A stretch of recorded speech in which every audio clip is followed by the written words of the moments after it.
Hi అండి, good morning. ఇవాళ మా పిల్లల కోసం ఒక మంచి హెల్తీ ఫుడ్ అయితే ప్రిపేర్ చేశాను. హెల్తీ ఫుడ్ అంటే అందులోకి పెద్దగా ఏమి ఇంగ్రీడియంట్స్ అయితే ఏమి యాడ్ చేయలేదండి. Only carrot and chapati. నార్మల్గా మనం carrot fry and chapati combination చాలా బాగుంటుంది కదా, కానీ మా పిల్లలేమో అలా చేస్తే అస్సలు తినరు. సో అందుకని ఇంకా వాళ్ళ కోసం ఇలా క్యారెట్ని ఇలా స్మాష్ చేసుకొని దాన్ని మిక్సీ పట్టేసుకున్నాను పేస్ట్ లాగా. ఇంకా దాన్ని వచ్చేసి చపాతీ పిండిలోకి కలిపేశాను అనమాట. ఇప్పుడు అది క్యారెట్ చపాతీ లాగా అయిపోతుంది. ఒక మంచి హెల్తీ ఫుడ్ కూడా, పిల్లలు ఇంకా చపాతీ అన్నట్టు తినేస్తారు. అలా కాకుండా ఫ్రై చేసి ఇచ్చామనుకోండి, ఓన్లీ ఉత్తి చపాతీ తిని ఫ్రై అంతా అలానే రిటర్న్ తీసేసుకొస్తున్నారు.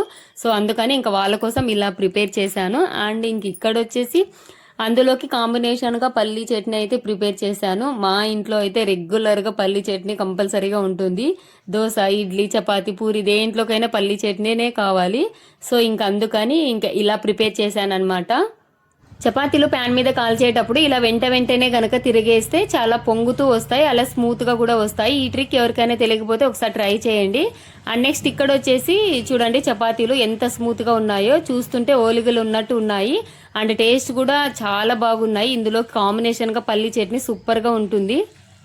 మీ ఇంట్లో కూడా ఎవరైనా క్యారెట్ ఫ్రై, బీట్రూట్ ఫ్రై తినని వాళ్ళు ఉంటే వాళ్ళ కోసం ఇలా ట్రై చేసి పెట్టండి, చాలా బాగుంటుంది. అండ్ నెక్స్ట్ బీట్రూట్తో కూడా సేమ్ ఇదే విధంగా ప్రిపేర్ చేయొచ్చు.